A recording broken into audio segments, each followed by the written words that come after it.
Aaron Rodgers is getting a new receiver after Green Bay drafted North Dakota State rookie Christian Watson in the second round. Watson's dad said that he knows, quote, for a fact, Rodgers was involved in the decision to draft his son. He added that the first text message his son received after being selected was from the reigning MVP himself. Shannon, what does this tell you? He's trying to look like a good teammate, something that he's never been. It's always been about Aaron Rodgers. He's always been a blame guy. He's always been a narcissist. He's always been condescending. He's always been aloof. He's always been a liar.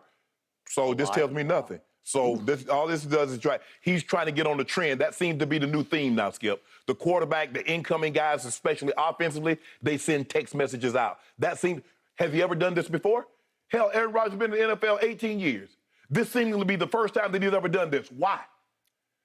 Trying to change the perception, the narrative of how people view you? Can't. You've been doing this too long. So for me, no, he's not a good teammate. All he does is, were you a good teammate when did you tell your team that you weren't vaccinated? Did you tell your teammates that? Oh, the team knew. You're a good teammate, right? Oh, okay. Oh, okay. So that's why you had to miss that game because you caught COVID. But anyway, that's neither here nor there. Devontae said, I'm tired of this in and out. You might retire, you might not. Oh, you thinking about coming back? Oh, I was well aware. Nah. Devontae said, I'm piecing up out of here. No, this Aaron Rodgers is who Aaron Rodgers is now. At this juncture of his career, he is what he is, and that ain't changing. So trying to send out a text, like, oh, and I kudos. I'm glad the kid got drafted when he got drafted. But Aaron Rodgers is who Aaron Rodgers is. He ain't no good teammate. He's a great player. Well, part of being a great player is being a leader. Boy, that ain't him. That ain't him. Okay, thank you. So what's shocking about this story is that it's a story at all, because I'm pretty sure Tom Brady has been doing this for 20-odd years. Man. He goes out of his way to text new teammates, to go up in the locker room and introduce himself to the 53rd guy or the 70th guy in camp on the roster. I'm Tom Brady. And they're always shocked, like, yeah, I know, right? Well, that's how he leads. And I think he's the greatest leader in the history of sports over an expanse of time. Yeah. I think you're in that category. I think Ray Lewis, but Tom over time, and then what he pulled off in the first year at Tampa, I think he's the greatest leader ever. Okay. Jordan was a questionable leader. It worked the way it worked. It worked his way, but it was a rough way. Correct. And it was hard on his teammates, and I think they still have psychological scars, but they got lots of rings. Correct. Okay. So in this case, they don't have a lot of rings. They got one 11 years ago, but most of those guys... ain't nobody there but him. That's correct. So it's shocking that this is being made a story because it's the first time, to my knowledge, that he's ever gone out of his way to do this. Right. And I think he feels some pressure like, well, I guess I got to because I've been on the hot seat about this. That's the trendy thing to do, Skip. That's the thing to do. I mean, my God. My quarterback in Dallas, Texas, actually called the third-round pick before the draft because they had already etched it in stone. They were going to take Tyler Smith, and they were going to take Sam Williams, and then they're going to take Jalen. You know, it's like boom, boom, boom. It was already in concrete. They just decided no matter who fell to them or fell past them, they were just going to take these three guys. I don't know who put him in that number 8, but he ain't getting that number 8. The receiver from South Alabama, he ain't getting that number. No. They had a picture of him on the internet. I hope not. No. Over my dead body. Okay, so the point is, Dak already called him and they vibed. Yes. According to Jalen. You know, Jalen Tolbert, they actually clicked over the phone. Okay, great. Well, so the Packers actually could have made a play for one of the top receivers, but they waited until the second round. And Christian Watson, by all accounts, I don't know him. Speed guy can run. Well, he ran 4.36 and he broad jumped 11 feet 4 inches. That's pretty he's spectacular. Explosive, yes. Right? Explosive in two ways. So by all accounts, he was the steal of the second round as far as the receiver went, and they had to trade up to the top of the second round to snatch him. Right. Okay, congratulations. But, Aaron, why... You're nearing the end of the line. I don't know if he's going to play 1 or 2 more years, maybe just 1 more year. It feels like he's closer to retirement than Brady. All you need to know is Devontae Adams took less money to go play with a lesser quarterback than stay there with him. He'd had enough. I mean, if the money, if somebody, I don't believe anybody. If you offer them equal money, you think Tyreek would have left? If they say, well, Tyreek, we can give you the same thing, Miami. Tyreek would have stayed his butt in Kansas City. I buy that. All these quarterbacks, Chase and all these Justin Jefferson, they're not leaving if the team can give them the same amount of money as the team that's trying to get them, especially with a proven quarterback. Mm-hmm. That guy said, nah, I'm out of here. That should tell you everything you need to know. I'm up out of here. Because he tired, just like a lot of other people, of Aaron Rodgers' bull jive. I've been tired of it for a long time. I've tried to tell you, and you finally saw the light. Nah, Skip, I still believe he's still a great player. He's still a transcendent quarterback. Transcendent thrower of the football. But that has gotten him 7 and 9 in the playoffs since his long ago But Super his Bowl. ways, they rub me the wrong way. Yes, they do. And his teammates. His smugness. Yep. Thank you.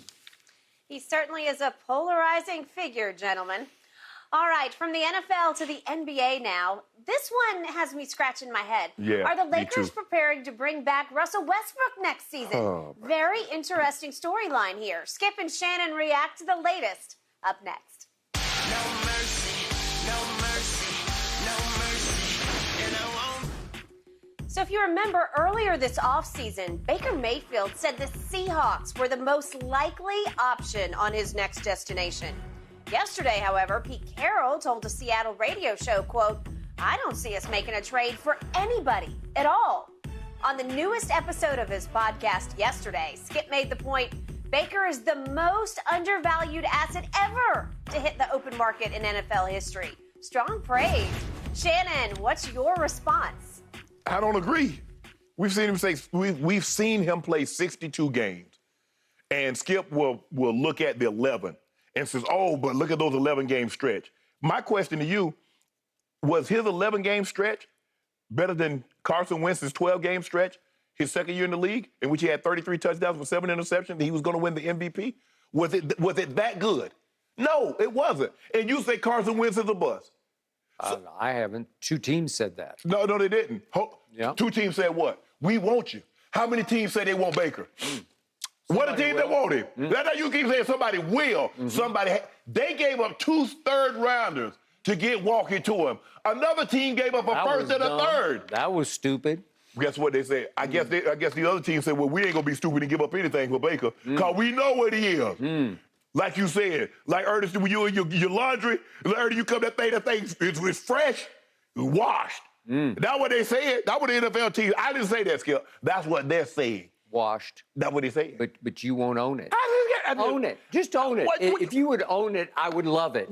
I would respect you a lot more if you would just say, he's a bust. Skip. I need to hear those words come out of your mouth. I want to know from Skip. Cleveland said that. I don't need to say it. Cleveland said you can't get it done. That's why we entertain someone else.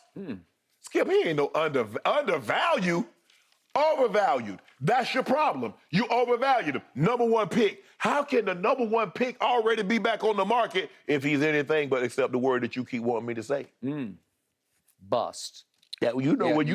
You don't have courage. You know what it is. You don't have the courage. Do you want me to put convictions. Do you want me to put a big B or a little B on it? You can put any kind of B on it. Capital B. Yeah. Okay. Capital U. B-U-S-T. Capital U. I think you just said it. That's what I say. And T.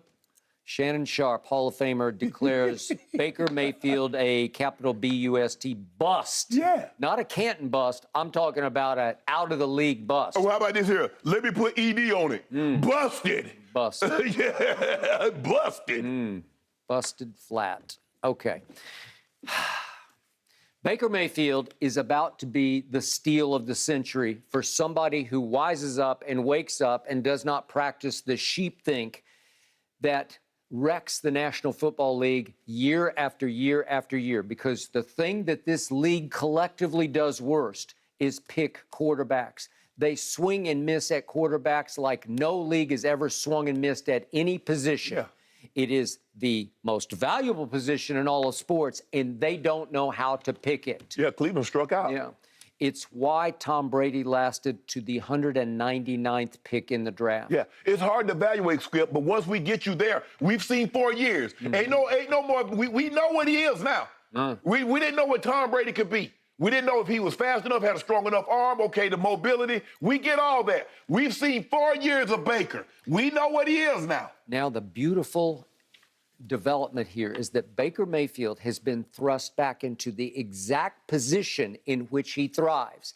He is now going to have to, quote unquote, walk on to some team. He walked on at Texas Tech, and you know what happened. And he walked on at Oklahoma, and he won the Heisman Trophy. And as a walk-on at Oklahoma, he was judged to be the first overall pick in the draft. Yeah, and I he said, did. I'll take him first overall because he's better than Sam Darnold. Bingo, I was right. And he's way better.